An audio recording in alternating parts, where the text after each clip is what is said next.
Hey guys, welcome back to my channel. In today's video, we're going to be talking about red flags to avoid in your next nurse practitioner job. I'm Dr. V. I am a doctorally prepared nurse practitioner, and I help nurse practitioners get to the next level of their career, whatever that might look like for you. So this is a very much a near and dear video to me because there was a lot of red flags in a couple of jobs that I've been into that I wish I would have been able to avoid, and so that is why I am doing this video so that you can avoid them and not be stuck with a liar as an employer or somebody that's just not being truthful with you. I will say sometimes our minds play tricks on us and we can overlook some things that might be very obvious as red flags. And I wanted to make this video to make sure that you avoid those red flags and really get into a job that's going to be able to value you and a job that you're going to be able to love. So let's get started. All right, so number one red flag is they're offering you a job and you haven't met the collaborating physician. Now, some positions you are independent and you're an autonomous nurse practitioner, then that doesn't matter for you, right? But if you are requiring a collaborating physician or even your team, just being able to meet your team, then that is going to be a red flag if you're not able to meet them. And they are the people that you're interviewing with are maybe leaders from other departments or other places that aren't directly working with you. So this actually happened to me, and thankfully it ended up giving me a very large lesson on making sure that I meet my team before I ever accept a position. But it was kind of a combination of both that my collaborating physician was really busy and they didn't really give him the time to really meet with me and give input. But also he was just really not that interested in meeting me and developing that relationship. So again, that was something that it was a huge red flag. So make sure that the next position that you meet, I would say make sure that you're meeting that either collaborating physician or that team, that leader, and making sure that they're going to be easily accessible and that you vibe well with them, that you think you can have a good relationship, an open relationship, that you're going to be able to maybe collaborate with them when it comes to either difficult patients or the workflow of the clinic.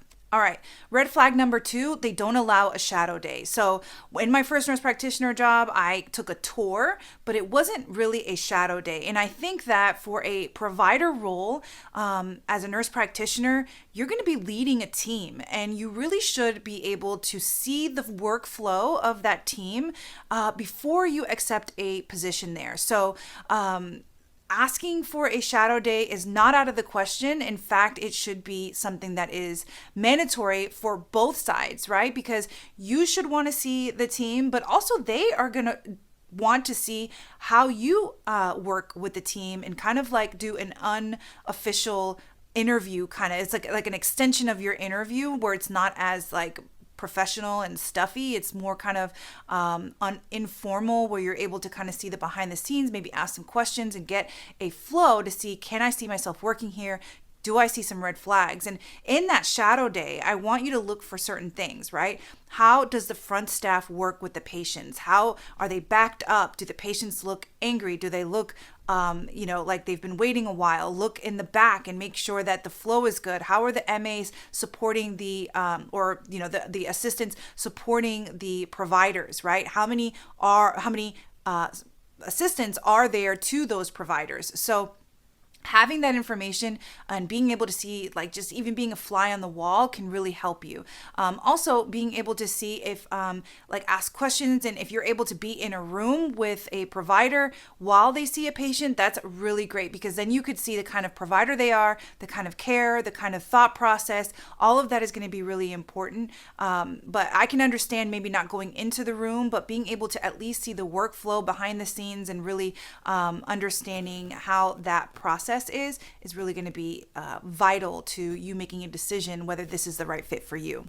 And it should be vital for their decision on making sure that you are the right fit for them, right? So I will say, when I first got into the position that I'm in now with my private practice physician, I shadowed her like 3 days, full days, before her and I felt comfortable making the decision to move forward. And we were just really careful. I think she's been burned before, I've been burned before. So we were both like, okay, let's just make sure that this is good. Like, are you going to be able to like this flow and things like that? So we had a really open dialogue, and just wanted to make sure that, again, we were kind of coming into this with eyes wide open.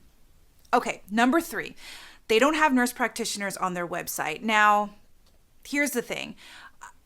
Big organizations that have physicians on their website, I feel they should have their nurse practitioners on the website. They have the resources, they have the ability to have them on the website. Then I think that if they're not on the website, it kind of shows the culture of how they value their nurse practitioners. You can kind of read in between the lines on that, right? If it's a private practice and maybe it's just the one provider that's on the website, then maybe you can get away with, they don't want to pay somebody to, add other providers. But if there's only physicians on the website, again, it's just a kind of, and I wouldn't say this is a reason not to take a position, but it's just kind of insight that I would say on how a organization values their APPs or their advanced practice providers. So if they have PAs or nurse practitioners, they should really be on the website with a little bio talking about who they are, where they came from, their credentials, so that their patients can see who's going to be seeing them, right? If you only have physicians on a website and the patients come in and they see nurse practitioners and physician assistants, then I feel like that is kind of deceptive to the patients, because they're thinking, oh, those are the only people that work there.